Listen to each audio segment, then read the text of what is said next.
The webinar will begin shortly. Please remain on the line.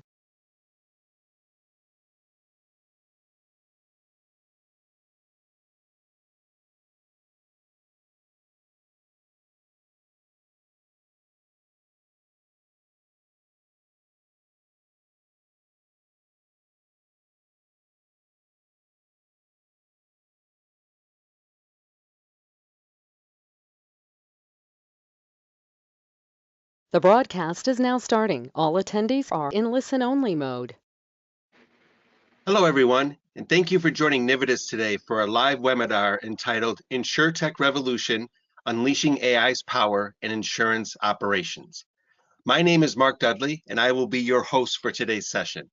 Our speaker for today is Alan Hester, who is the president at Nivitas Software Solutions, and he will be addressing today's topic very shortly. Before we start, let me quickly share some guidelines.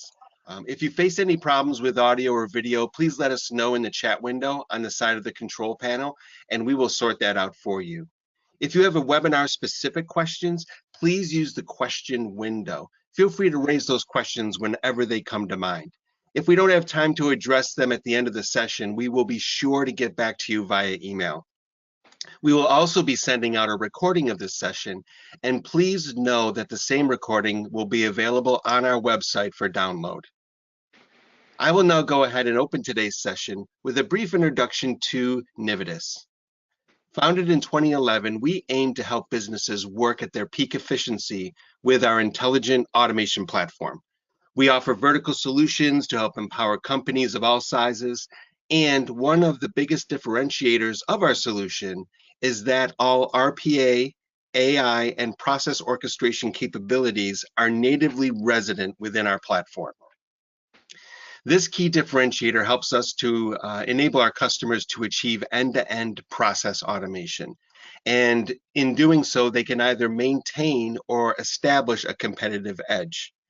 We are also recognized by leading global research analysts such as Gartner, Forrester, and the Everest Group. Now, without further ado, I'm going to hand the presentation over to our speaker for today, Alan Hester. Thanks, Mark, and welcome to everyone who's joined us today. We're going to start by just making some definitions so that we can ensure we're all talking about the same thing. I just realized that was no pun intended when I said insure. That was insure with an E, not with an I. So we're talking about InsurTech today. InsurTech is a concept that has been around for many, many years, and it probably means different things to different people. That's why I thought it was worth taking a few seconds to ensure we're all on the same page here. It's really just talking about using new technologies and new concepts to address the same old problems with insurance that everyone has been facing all along. So Gartner has a fancy definition that they use, talking about usage of technology, especially in early stages. And we're going to specifically focus on the technology aspects of this today. And within technology, we're going to look specifically at a few areas. So let's first look at different possible technologies that come into play when it comes to insurance solutions and InsurTech in specific. So artificial intelligence, machine learning, and natural language processing, all big topics of the day. And that's going to be our primary focus for this session. But in addition to those, some other technologies that you might hear about and might be interesting to explore more later, and we can certainly help you with some of these too, but we're not going to be covering these in today's session, would be things like blockchain and big data, data analytics, robotics, more general robotics, Internet of Things, and cloud computing. All of those have different levels of relevance within InsurTech. But as I said, today we're going to primarily focus on AI. And I think the reasoning for that is probably obvious. Everyone is talking about AI. I think when ChatGPT released and became mainstream, it has piqued a lot of people's interest in not just LLMs like ChatGPT and generative AI, but also AI in general, and how can those technologies be used to solve real business problems. And so one of the things that we see happening is that companies are investing a lot of time and money into development of technologies related to AI and relying on AI that are going to be the basis for future solutions. In Silicon Valley, you can see there's a big trend towards startups again. I know we thought that the internet and technology startup era was kind of over, but there's a whole new round starting right now of companies that are encouraged by what's happened with ChatGPT and the fact that it got so much traction so quickly by so many different people that are not really technology focused, right? It's gotten a lot of mainstream interest, and because of that, there's companies working on figuring out how that can be leveraged to really best supplement a lot of other technologies that are already in play and be used to make businesses better, especially as it relates to customer experience, customer interaction, and even employee experience in some cases. So let's dig into this a little bit deeper and look at what we're going to talk about in this session. As I said, artificial intelligence is at the heart of it. We're going to bring in a couple of other concepts just because in our experience at Nivitas, we see that there are a few key pieces of technology that are essential to developing end-to-end process automation solutions. And I think what we found since RPA became really popular and companies got a dose of task-based automation and the kind of ROI that it can deliver to their companies, they became very interested in how to extend that and how to do more task-based automations to achieve more ROI, but then ultimately on how to leverage that traction that they've gained with that task-based automation and turn that into an enterprise-wide solution. And so what we have seen within Nivitas is that as companies look to scale up those initial POCs or pilot implementations that are just involving task-based automation and bring in more of their enterprise level solutions and tools to develop end-to-end process automation, that in many cases, the tools that they use to do the task-based automation don't get them completely there because it requires other pieces besides just the RPA. One of those pieces is AI, which we've already mentioned, but the other piece that's very, very important is something to do with orchestration. So there are often many systems involved when you look at an end-to-end business process. And companies don't want to be in the position where they have to replace all of those tools and systems that they've invested a lot of money on buying the licenses and also on training their people how to use.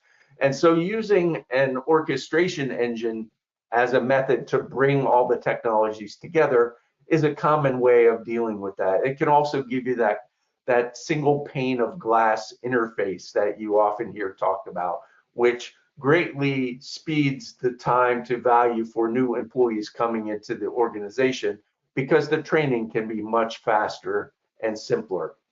So the other thing that the orchestration layer brings in is getting to incorporate those human specific tasks. So when you hear RPA companies talking about human in the loop or having the ability to bring human steps into the process, and they're really just talking about a human running as a checker to the bots that are doing the task-based automation.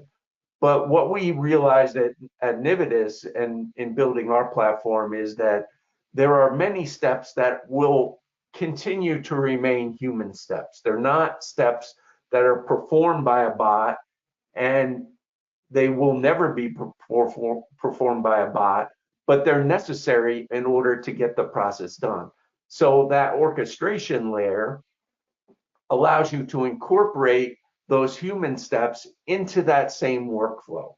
And so this can be very important, not just from the standpoint of ensuring that your processes don't get held up, but also from the standpoint of creating end-to-end holistic data about your processes that you can use to better run your business. So creating dashboards and reporting that give you insights into what's happening within your processes that you didn't have before. And maybe these processes or parts of the process are more ad hoc, and they're really not something that anyone has any visibility into. But when you go through the steps of getting these end-to-end processes automated, you start creating that data, and it gives you the ability to react and make adjustments as needed.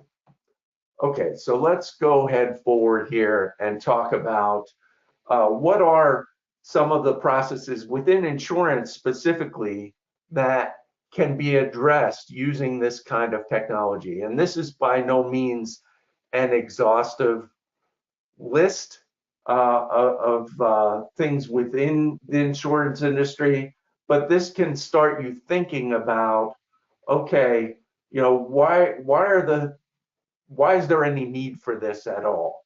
I think some of this will be familiar to you. If you've spent some time in insurance, you know that there are a lot of manual tasks involved. A lot of it can be repetitive. There's a lot of spreadsheet processing where information is getting dumped in spreadsheets, or it's originating from spreadsheets, and those have to be combined with other spreadsheets.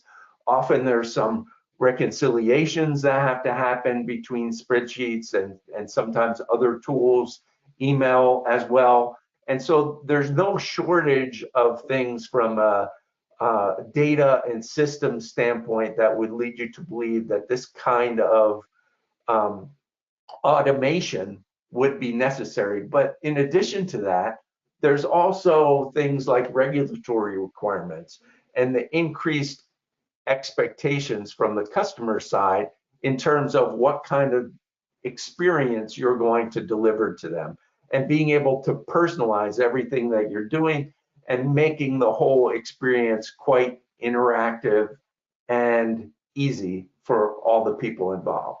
So when you boil all of those things down and start looking at what processes that relates to within insurance, you can see this is a partial list, right? So in things like claims processing, you can use AI to help with assessing claims, validating policy details, detecting fraud, automating payouts. In policy administration and underwriting, you can use algorithms within AI to analyze vast data sets to make accurate risk assessments and ensure competitive pricing and policy customization. So you can see across the board here, there's a wide variety of things that right away start resonating and making sense in terms of where you might be able to leverage this technology to have a great impact within your business. Another area that I'll just mention quickly is the document management and processing, because this is a very common use right now where AI can be used for document digitization, classification, and extraction of relevant data from the paper documents or even from electronic documents, and making processes like policy issuance, claims processing, and compliance reporting much faster and less error prone. So that's a good thing to emphasize here, is that we're not just talking about faster processing, improved efficiency and productivity, cost reduction, and enhance customer experience. We're also talking about things like error reduction, better risk management, and better scalability. So there are a lot of advantages that solutions like this can bring to the table for you. Let me just give you a brief overview of the Nividus platform, and then we're going to jump right into a demo that's going to show you a portrayal of an actual use case that we've implemented for one of our customers. And that will give you some great insights into what this looks like in the real world. So the Nividus platform is really pretty simple. As I said, all of the components that we're talking about are existing within a single platform. They're already integrated. They're all built by Nividus. There's no external licensing or any external fees required in order to work with the platform. And it's something that if you have staff in-house, they can learn how to build these solutions themselves for you, or you can work with our development teams on building a solution, or with our network of partners. So there's a lot of flexibility, and you also have the ability to change that over time. A lot of the customers we work with start out by having us do some of the projects, but then they want to build the ability within their staff to do that over time. So they work with us and they develop their talent, and then eventually move on to doing solutions and support for them in-house. So the studio is the development environment, and that's the thing that your staff would have to learn how to use in order to build and maintain these solutions over time. The control center is really the hub where all of the human interaction takes place. This is where all the data lives, where all the bots are controlled. All of the reporting and dashboarding is done through the control center. This is a web portal application, so you have the ability to access this really wherever you are or however you want to, even on mobile devices for management. And this is the piece where all the interactions happen, both from the human standpoint as well as from the systems and bot standpoint. So you can see the various arrows there indicating that there's two-way communication between all those things. The only other thing that I'll point out here is the smart bot piece. The reason why we've called that out separately is this is where all of our AI functionality lives.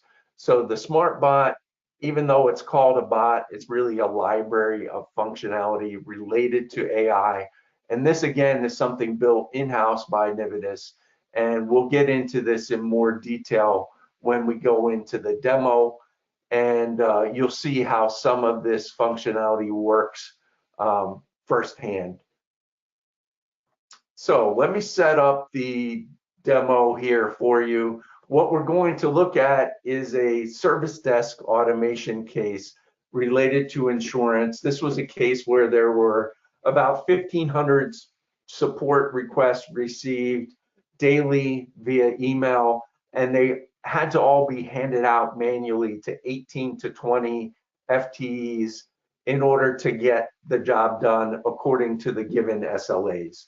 So this involved complex categorization of the emails, and also produced a lot of errors because not every time would people read the text of the email closely enough to figure out what was really being asked for. So automating this process solved the problem in terms of being able to provide a quicker turnaround time, but also reduce the errors because the bot is able to read all of the data in the emails and any given attachments, and also do a sentiment analysis so that all of the emails are properly classified and dealt with. So the case that we're going to look at here is the case where we're receiving via email a request to change the address on a given policy. So let me just share the proper window here so that you can see this demo.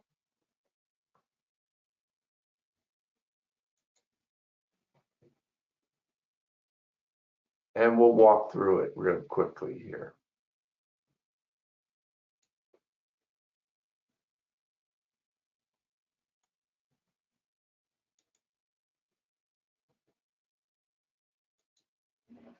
Okay, so we're logging into the Nividus Control Center at first, and we're going to see this from the standpoint of a lot of different people that are involved in the process.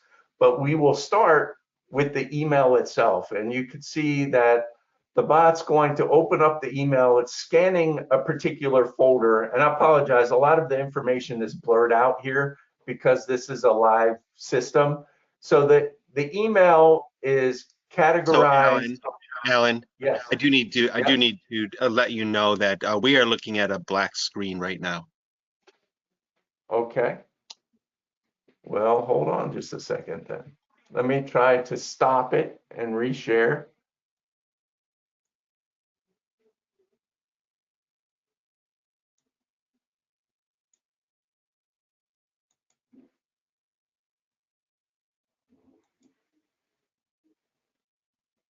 Okay.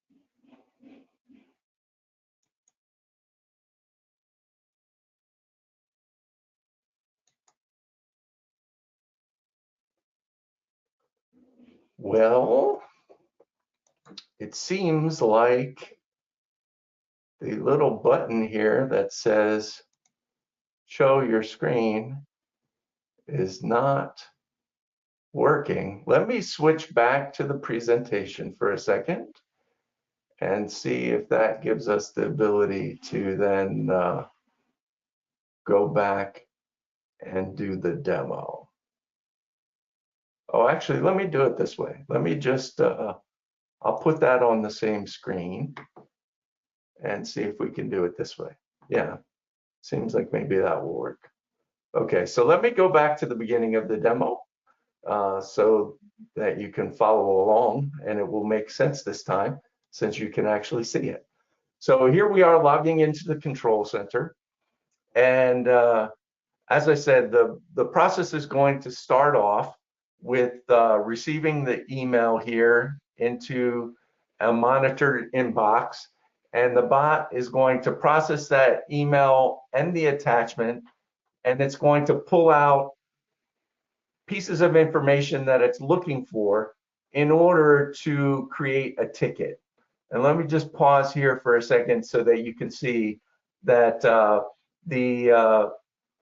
all of the contact information is being entered, policy number, contact name, and also the results of the sentiment analysis are being included in there.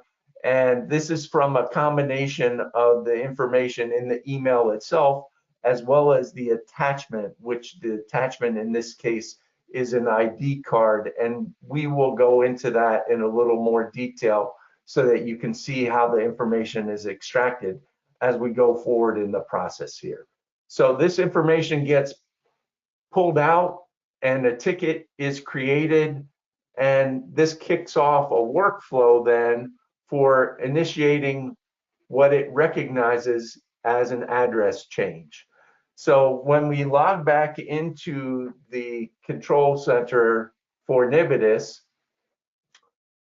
as a different person, you will see that we're going to have the opportunity to review the data that has been extracted and make the decision on whether or not to send it forward, or if there's any other corrections that need to be made before it gets sent forward in the process. So here you can see this is all the information that has been extracted. And as I said, this is grayed out just to protect privacy, but you can get the idea of what has happened here. And this gives you the opportunity to review this. Here's where you can see that attachment. In this case, this is a registration card from India, and all of the information has been extracted correctly, but if it hadn't been, you'd have the ability to correct it there. One quick note, that one piece of text was in red because it was below the threshold for the confidence score, but it was actually extracted correctly. Here you can see the whole process that we're walking through and the different steps, and we will show these as we walk through the process so you can kind of track where we are. Right now we're at that agent review step, and what's going to happen here is that the agent is going to create an email to the customer based on the information that was extracted in from the email and the attachment, but it is using our large language model and generative AI developed in-house in Nividus. This isn't using ChatGPT, but all of the data has been extracted using this technology, as well as the composition of the email reply itself. And this has all been done automatically. So I know it's hard to follow since you don't know if a person is entering this text or not, but in this case, all of this text was generated using generative AI, and the sentiment analysis was also done using generative AI, and all of this process can be automated in this way. So we're showing with a great amount of human or oversight here. So you'll see that as this is approved and moves forward to the next step in the process, we have essentially a manager review and a QA step that are part of this process. And you might, in your situation, say, well, that's not necessary for our applications. We don't need that level of human insight. And it's certainly possible to customize all of this. But we just wanted to give you an idea of how the process can be implemented based on how we've done it for one other customer. So you can see this is at the case approval step, and then we'll separately have that QC, QA check next in the process. But this just gives you the ability to have as much human review of the process as you deem is necessary for your given business. And maybe this is the kind of thing that you would adjust it over time as you start seeing successes and get some experience with this moving forward well through the process without human interaction. That will give you the confidence to then make sure that that human interaction isn't necessarily required, and you don't have to waste time with steps, human steps that aren't really necessary. Okay, so let me go back to the presentation now.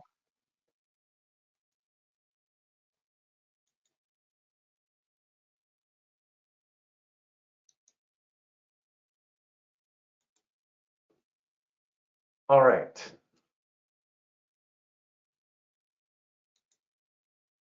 And we're going to just walk through a few other case studies quickly. I know we're close to the end of our time, but I just wanted to touch on a few other case studies so that you can get a couple of other ideas about real world solutions that people have put in place using these technologies.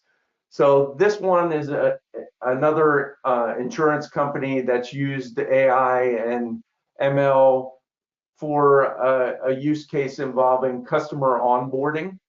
And in this sample, this was 300 to 500 customer records each day, where the data entry is done in an automated fashion.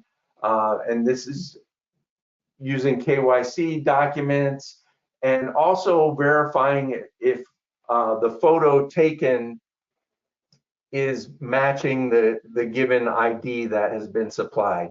So in a lot of cases, what companies have found is that there can be fraud, sometimes accidental, sometimes on purpose, where people are doing things for other people and representing themselves as them, and you you often will have a requirement to ensure that either there is a valid actor or there isn't that's initiating the request. So this gives you the ability to do that via a live verification of a photo versus a video or picture feed from the person as they're making the request.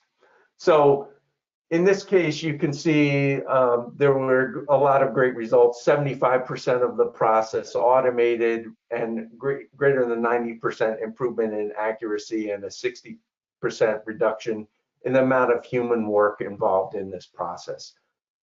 So let me just quickly step through one more, and then we can close this off because we're at time here. But this was a process for automating the scrutiny of new business proposals for an insurance company. And in this case, there were 28 FTEs involved in this process initially, and there's about 60,000 cases and 2 million documents per month.